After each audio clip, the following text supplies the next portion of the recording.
I start with the Islamic greeting of peace. May the peace and blessings of Allah be upon everybody in the room. بسم الله الرحمن الرحيم الحمد لله والصلاة والسلام على أشرف الأنبياء والمرسلين محمد بن عبد الله وعلى آله وصحبه ومن والاه. We start in the name of God, the most compassionate, the most merciful. All praise is due to God, and may the peace and the blessings of God be upon His messenger Muhammad. Just a quick note before we get started.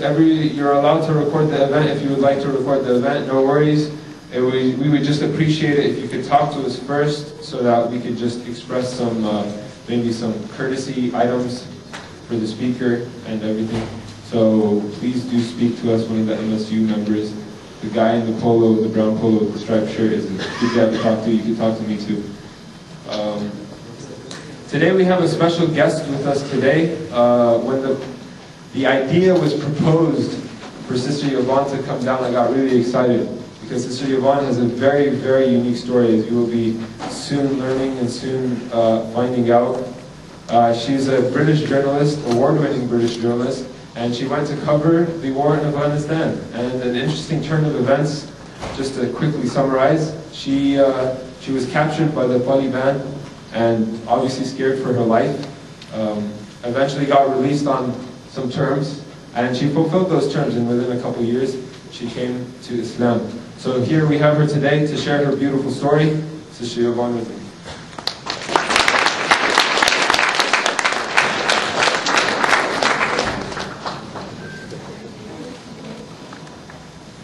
Brothers, sisters, friends, Assalamu alaikum. My story begins on 9/11 really, and I bet everyone in here can remember exactly where they were, who they were with, what they were doing, probably even what you were wearing that terrible day. I was in the Sunday Express newsroom. I worked for a right-wing tabloid newspaper, and I noticed people starting to gather around one of the many television sets that we had in the newsroom. And I shouted over saying, "What's going on?" And somebody said, "There's been a terrible accident. Somebody's put a plane into one of those skyscrapers in New York." And there's something compelling, isn't there, about breaking news, about some drama unfolding before your very eyes. And so I joined my colleagues and started watching this awful spectacle. We were trying to speculate as to whether the pilot had had a heart attack, you know, what had happened. And just as we were talking, we saw a second plane come into sight and hit the other twin tower. At that point, within seconds, I think we all realised, as probably you did, that this wasn't a horrible accident or an awful coincidence. It was, in fact, a terrorist attack on America. I'm not sure what your reaction was. Mine, as a journalist, immediately kicked in, and I thought, I've got to get out there. This is bigger than the assassination of JFK. This is a huge story. It's one of those once-in-a-lifetime stories. And as the chief reporter of the Sunday Express, I got a choice of the best stories.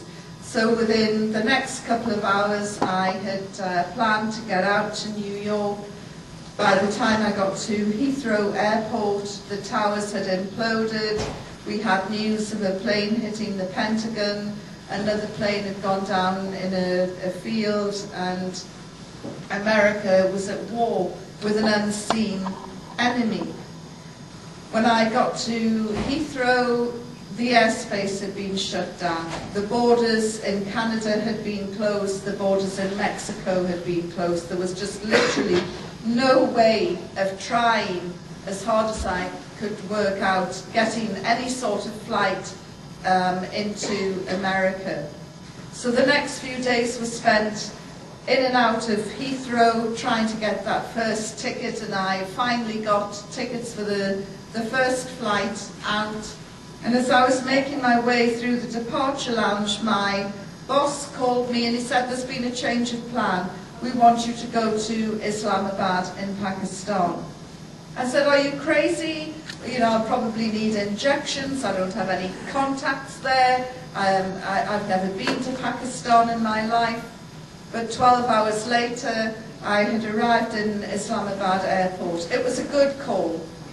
By the weekend, more than 3,000 journalists from around the world had descended on Pakistan, the majority heading straight for Islamabad.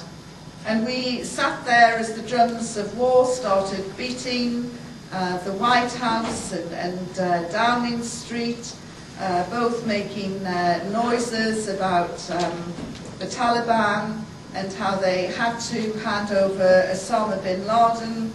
And so the rhetoric increased, and then General Musharraf made his painful speech saying that he was going to support America in this war on terror. And I say it was a painful speech. It wasn't easy for him to, it wasn't an easy decision for him to make. And if you read his autobiography, he basically says that he was caught between a rock and a hard place on reaching that decision. I found that the best story to be had is always from ordinary people. Politicians are full of the usual sort of rhetoric, and I wanted to talk to ordinary people about their hopes and fears, about this impending war, about the richest country in the world bombing the poorest country in the world, dropping $1 million bombs on $10 huts. And so I decided that I needed to get into Afghanistan. I went to the Taliban embassy 3 times, and 3 times I was refused a visa to go into the country. Furthermore, the Taliban spiritual leader, Mullah Omar, had kicked out all of the Western journalists, which was a really stupid thing to do. Whatever your views are of journalists, we are a necessary evil. We are the eyes and the ears. We are there to report on terrible things that people in powerful places do that they don't want you to read about back home. So by removing the Western media, what the Taliban leader achieved was that there would be no coverage of any civilian bombings of which there were in Afghanistan at the outbreak of the war. So, as I say, it was a very short-sighted thing to do, but I was undeterred and I was trying to work out a way of getting into Afghanistan.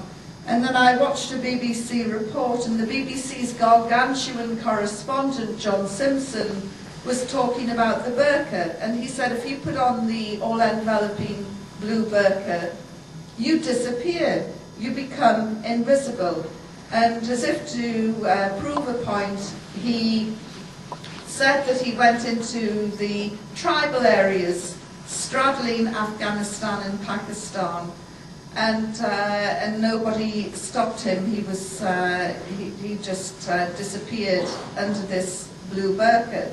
And I thought, well, if John Simpson can disappear under a burqa, then surely I can. And so with a couple of guides, one from the NWFP, the tribal areas of Pakistan, and one from Afghanistan, we devised a little plan to go in, and I would wear the all-enveloping burqa. A couple of days later, we drove through the Khyber Pass. Now, the Khyber Pass probably sounds like something that's about 40, 50 yards long. It's actually more than 30 miles of the most dramatic, winding roads, mountain roads going through passes